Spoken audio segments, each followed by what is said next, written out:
Welcome to the Business Women Australia podcast show, the podcast that brings together industry leaders to discuss the latest trends, insights, and strategies. So sit back and relax. Let's get inspired by the amazing women who are shaping the future of professional women in Australia. Don't forget to like and subscribe. Welcome to the Business Women Australia podcast show. Thank you. I'm really happy to be here. I'd like to acknowledge these wonderful lands in which I'm living, the beautiful lands of the Noongar people on the west coast of Australia. So I'm streaming live across iTunes, across YouTube, Facebook and LinkedIn, and you can find us on Spotify as well. I'm Lynn Hawkins. I'm the National Director of Business Women Australia. I've got the wonderful Vida Carlino on the call today, and we'd like to acknowledge our elders, past, present, and those emerging. I hope that all Australians take the time to learn more about the wonderful ancient culture of our home. I've been really looking forward to this episode, Vida, and I've missed you while you've been away, and really keen to hear more about this idea of wisdom rising, turning life experience into leadership gold. We planned this a while ago when we were really mapping out how we were going to delve into what it is to grow in life as leaders, and particularly around the work that we were doing with planning our retreats. So Vida, you are what we refer to as our wise guide at Business Women Australia. You're a transformational leadership coach, a speaker, an author. You founded both the Inspiration Space and My Vida, and you really are a leadership development advisor and the inspiration source in our community and in the wider business community as well.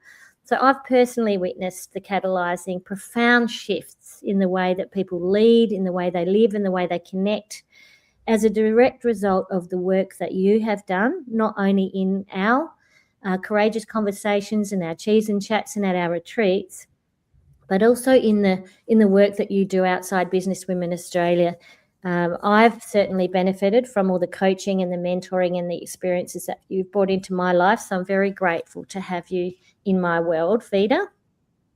Thank you. Beautiful words. I really appreciate it. And I'm very happy and appreciative to be in your world, because I think it works both ways. Oh, thanks. Hey, let's really unpack this. What do we mean by wisdom rising, and how do you turn experience into leadership gold? Well, I think it's all about, we take our lived experiences and we integrate them into insight, and then we express them in how we lead, how we act, how we behave, how we communicate. So basically we turn our lived experiences into leadership capacity, especially when we're overburdened or under pressure. Experiences alone don't create wisdom. It's the integration and the expression of that experience that creates the wisdom. And the proof is in our behavior.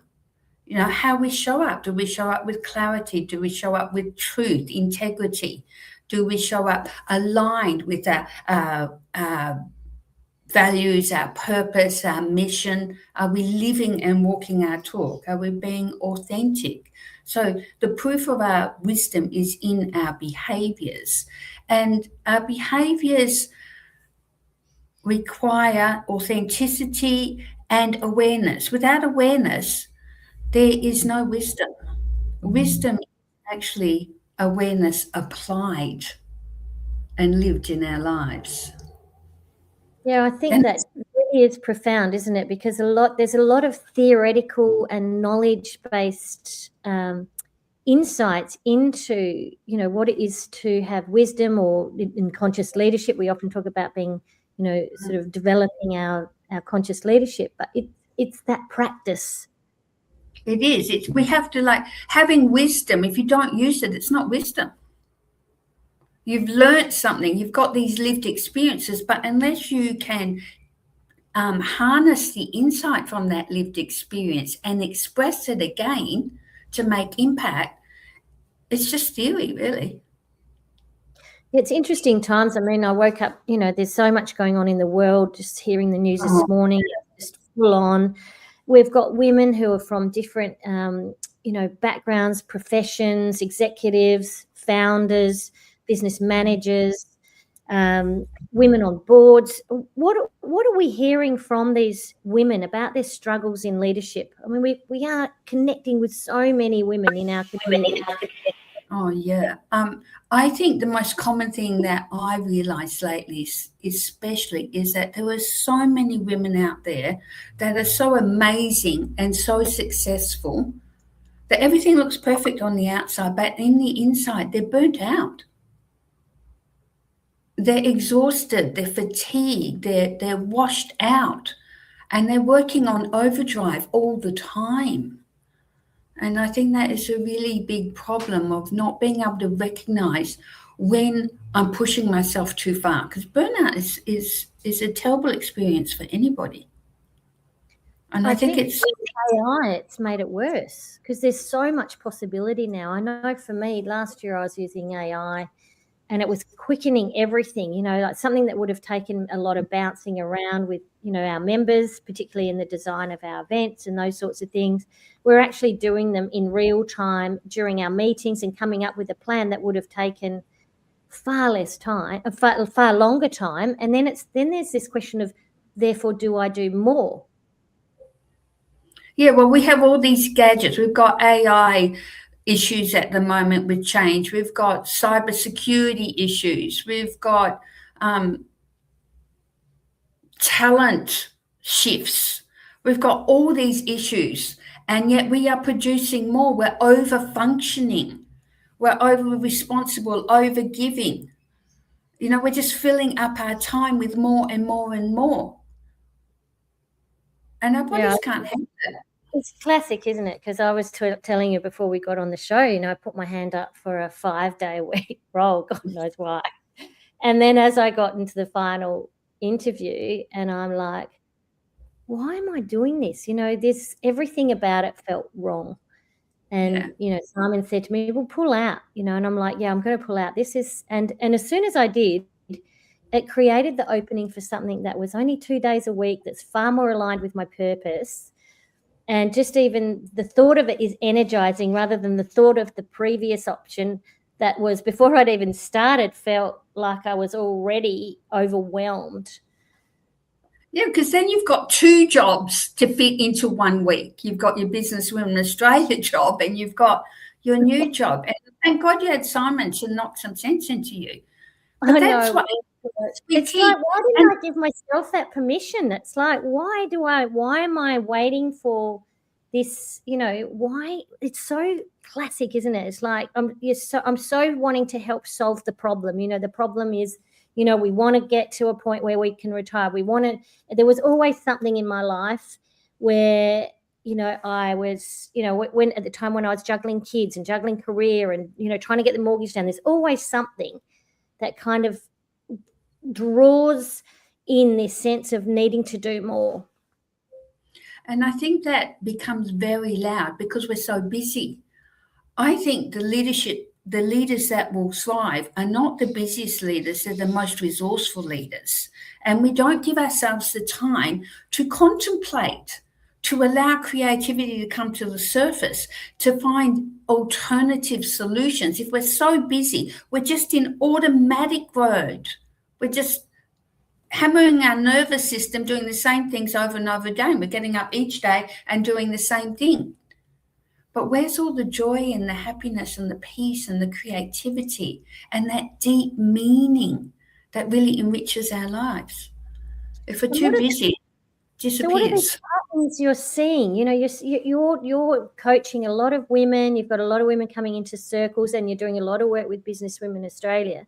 What are those patterns that you see under these sort of challenges that we're in today? I think when I look at, the first thing I see is stress. Like when you think about stress is not a bad thing. Stress is good. We have a stimuli, there's some danger, there's something we have to deal with. Our automatic system our nervous system activates the sympathetic system, it releases adrenaline, cortisol, and then all of a sudden our body changes. Our heart rate increases, breathing gets shallow and fast, our blood goes to all our big muscles, we create more glucose, so we've got more energy.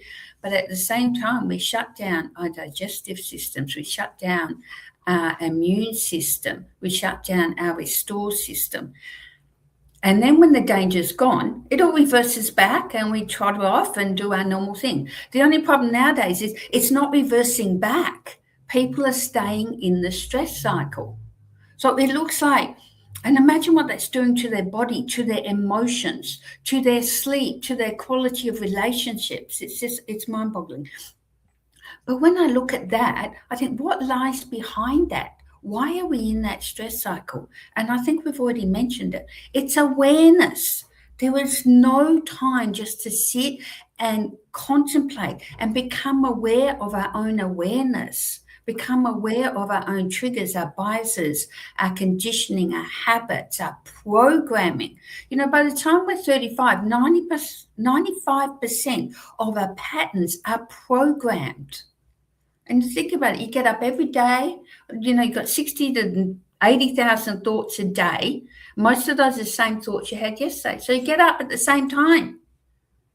You get dressed the same way. You clean your teeth and do your ablutions and stuff in the same order. You go to work, see the same people, sit in the same spot.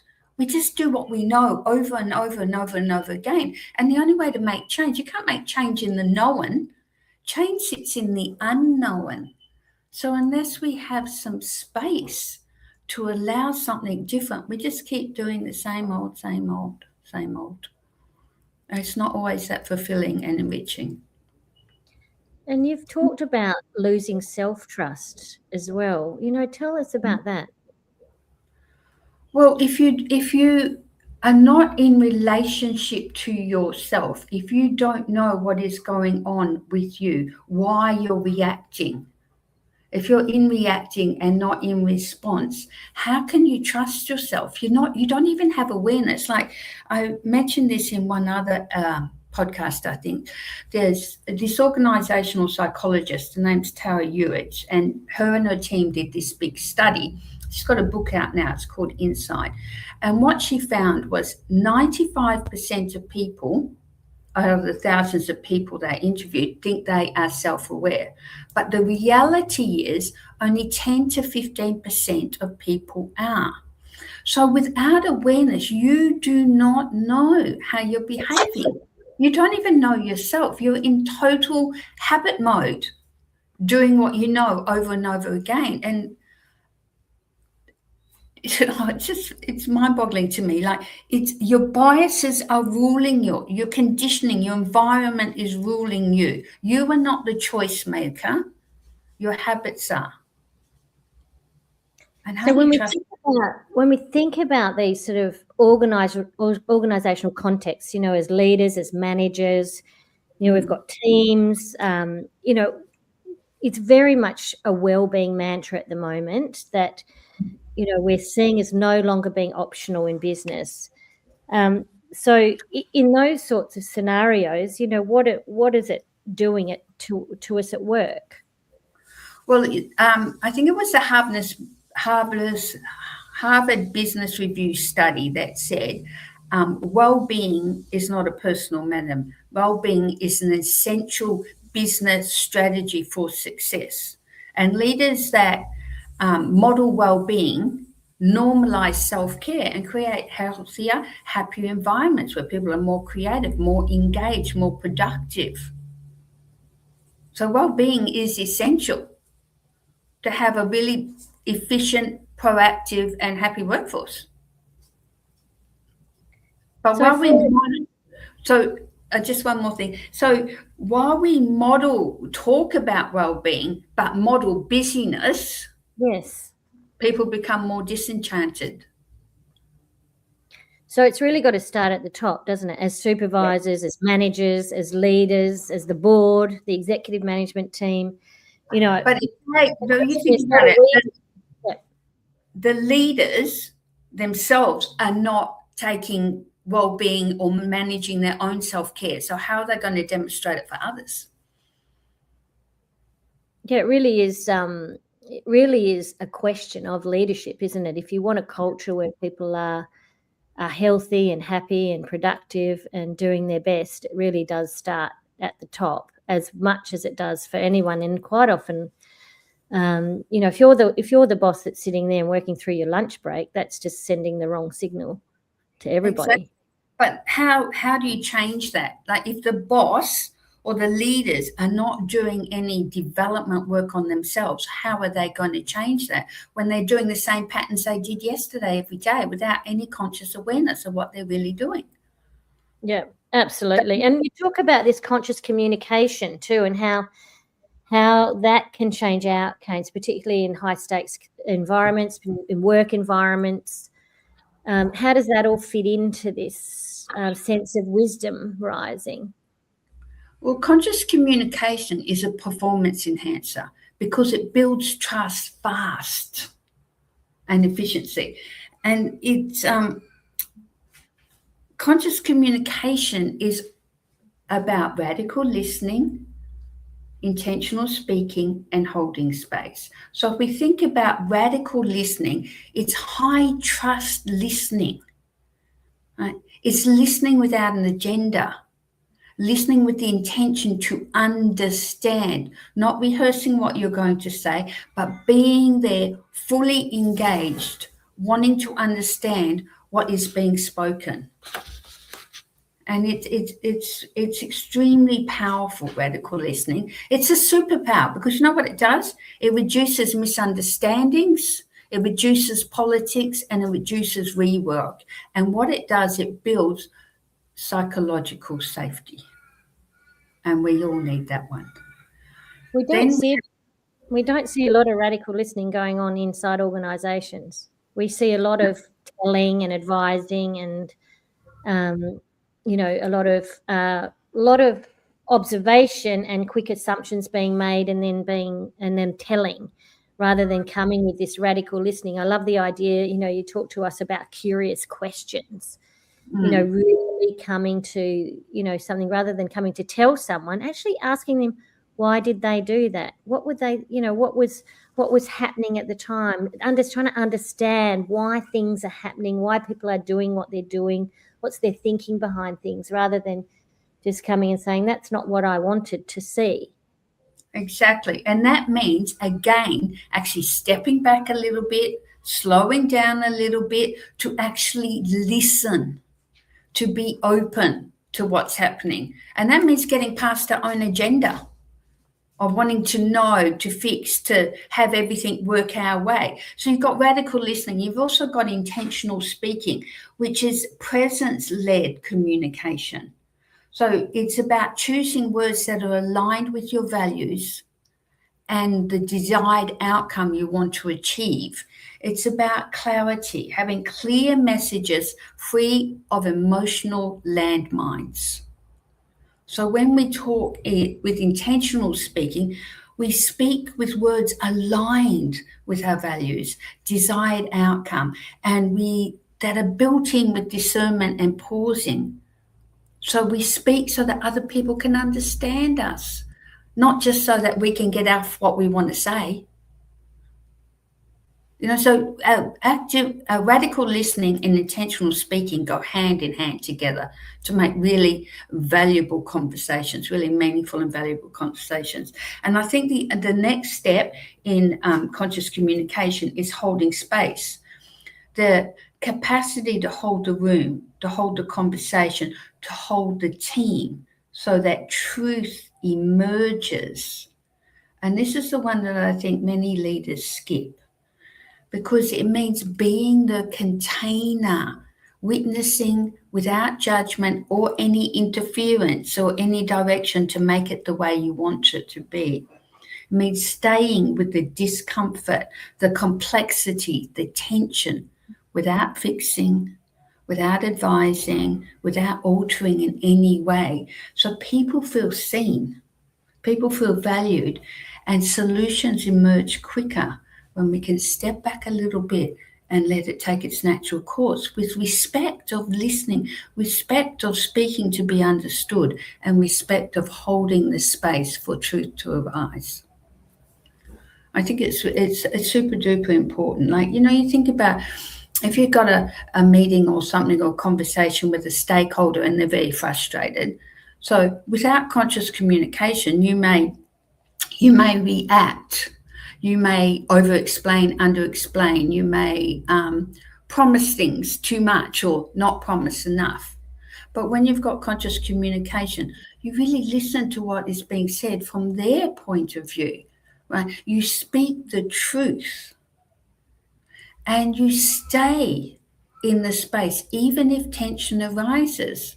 Then you're more able to be responsive and listen to what they're really saying. Then you might say something like, I hear that you're worried about the risk. The truth for me is, and the options I see right now are, and decisions we need to make together are. It comes from a whole different perspective because there is a desire to understand and a desire to be understood without interference. That's such a great example there of that process, because it is very different to the sorts of processes that we've been trained in. Yeah, exactly. And it's one of my passions, conscious communication. And the most beautiful thing about it is it's not something you put on because you're going to have a difficult conversation or you're in a volatile environment. It's something you become, and all your conversations become conscious conversations. It changes your relationship with your families, your friends, your work environment, your culture, and you become an example for other people because people value being heard. People love to be seen.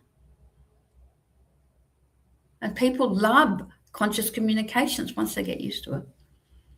I imagine that takes a bit of practice too, sort of moving into slowing down, being more curious, sort of practicing those kinds of words. Like, I'm hearing what you're saying and, my truth is this, or whatever, keeping that going. It's just, even now, I can't even remember it was, I'm hearing you with this. Tell me more about that.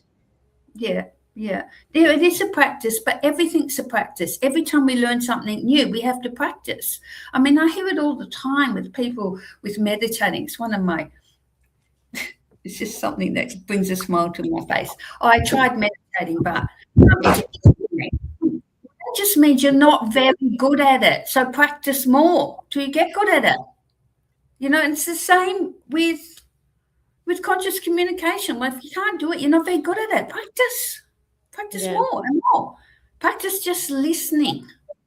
Practice speaking deliberately and consciously, aligned with your values and the desired outcome. And practice just holding the space without having to change or fix anything. It means trusting other people, trusting that truth will emerge. And you talk about retreat, like the importance of retreat as a powerful way to create real change for leaders and for self. So tell me about this idea of retreat. I love retreat. I go on retreat every year, and last month I went to Cancun in Mexico to go on a 7-day retreat with Joe Dispenza, and it was just amazing. So what's amazing about retreat is immersion. Immersion interrupts our identity. When we step outside our roles, our responsibilities, our identities, our familiar way of being, our known way of being, and step into the unknown, we create new possibilities, new potential, new dynamics. We don't know what's going to unfold. We see ourselves so differently. Immersion speeds up learning. We learn quicker, and it gives us the power to witness ourselves, like become aware of our awareness, which is so powerful. We get to see our thoughts, our feelings, how we interact with the world, how we interact with other people. And we get to learn off the other people on the retreat who were in the same sort of whatever the retreat is about, but came to this retreat for, might be different reasons, but it's the same concept. So like saying Joe's retreat, I'm surrounded by thousands of people with open hearts and open minds. We did walking meditations at sunrise and sunset with over 2,200 people, and it was dynamic. The energy was alive. Could I do that on my own? I did from a 5-hour meditation from 4 o'clock in the morning till 9 o'clock in the morning. If you had said to me before I went on this immersion into retreat that I would do anything like that, I would have said you're crazy. An hour and a half is my max. It was wonderful, but I couldn't have done it without the energy and the immersion of all the others that were taking the same journey as I was. So when we go on trip, we get outside of all the normal. We get totally outside our comfort zone. And who knows what's going to arise, because we don't know. We're outside.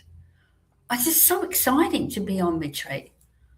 Well, we had a fantastic retreat that you designed and curated and held for us last year in Ubud, Bali, and we've got 2 this year. Yeah. We've got one coming up in the Adelaide Hills at Mount Lofty Estate from July the 20th to the 23rd, and then we are going to have another one in Ubud, Bali in October the 21st to the 25th. So tell us in practical terms, what will women walk away from by immersing themselves in these retreats? I think what women get mainly from them, they get a structured leadership development program with depth. So we address mindfulness factors, personal insights, deep calibration, unfolding. The retreats are experiential and theoretical, and we combine evidence-based tools with experiential practices so that the insights translate into behavioral change. We want change. We want real, tangible change, not just something we can talk about in theory. So the women walk away with a new sense of awareness and understanding of themselves, able to relate to themselves in a way that maybe they haven't ever done before. They get to see themselves in their known world and in their own non-known world, and they can consciously choose how they want to show up. Women walk away with greater clarity on who they are and what is most important to them. So that leads to be having more clarity about your purpose, your values, your vision, your mission, your passions. We do a lot on conscious communication so that when the women leave, they are skilled in conscious communication. They have stronger decision-making, clear boundaries, that have lifted their emotional intelligence. They know how to align their mental, their emotional, their physical and intuitive intelligences. And they also know how to go into a state of heart coherence where their thinking mind and their feeling heart are both aligned, going in the same direction, creating a much bigger electromagnetic field around them so they can draw what they want into themselves. They go away with so much. They basically change who they are because they discover themselves again. It's really not really changing who they are. It's actually releasing the depth of who they are. Like, it's really allowing who they are to rise. And that's what I found amazing. At the Ubud retreat, I was like, I felt more alive at the end of the retreat. I felt more aligned with who I really was, and I could see very clearly what I was doing in my life that wasn't aligned. And I became more loving of myself and more accepting of the bits that I had actually sort of disliked in the past, and realizing that in my imperfection, I'm actually okay. And there's so much opportunity in that. I was putting these labels on things, it's good or bad or this or that had come from, my upbringing and the stories that I had in my own head, and they aren't good or bad. They're just aspects of myself. I found that very profound and liberating.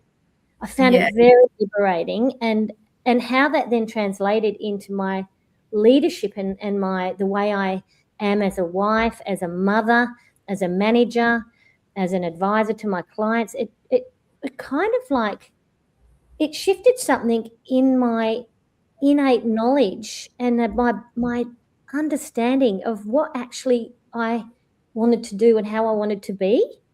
It almost I had this sort of deep sense of permission. Which you give yourself. But that's because you were in immersion. You took yourself outside your normal world.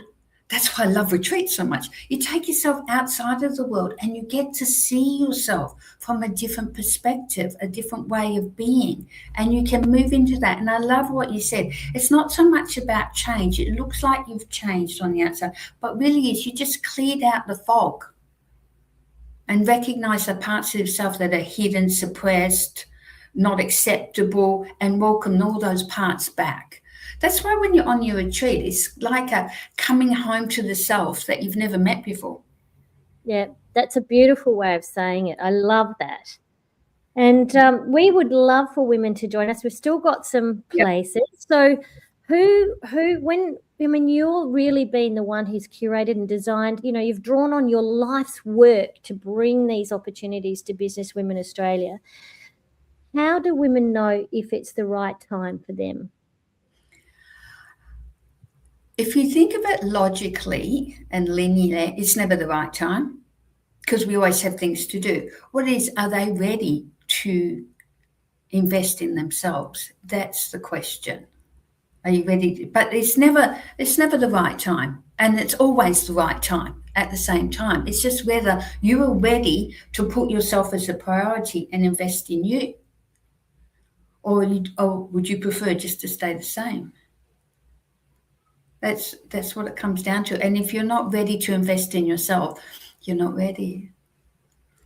Well, this is the year of the fire horse. So this is the best year to be ready. Anyone who's listening to this right now, this is, I'm hearing so many women saying this is their year for them. So this is your year. This is the retreat we would love for you to come along to. Vida, it's always so gorgeous to chat to you and explore, how we can unlock more happiness, more empowerment of ourselves, more understanding of ourselves and others. I love these opportunities with you, and I really appreciate it. And I'm sure our listeners, no matter where they are in their leadership growth or their season of life, that they've got some gold nuggets out of this conversation too. I love the idea that Wisdom Rising is about unlocking the richness of a lived experience, but also intentionally shaping what lived experience you are going to embark upon in order to invest in you.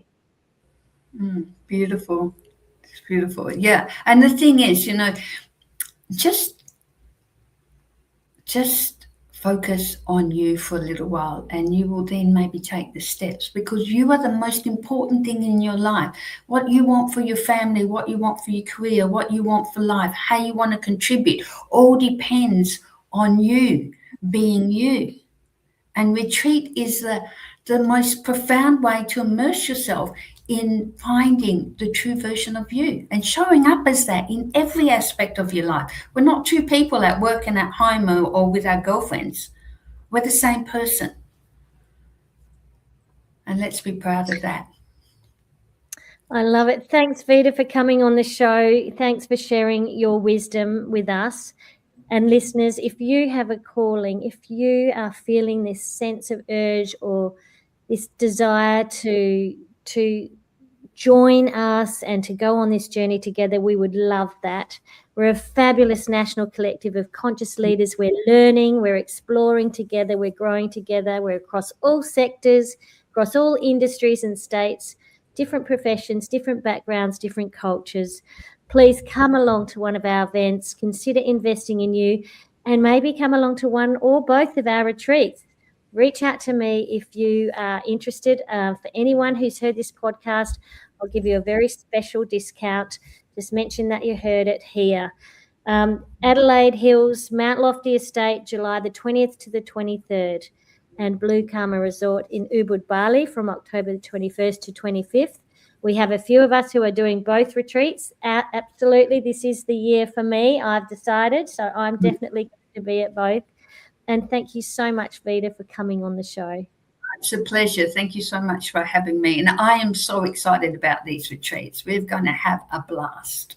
We sure are. And we would love you guys to come along with us. Thank you so much, Vida. Thank you, Lynn. Beautiful.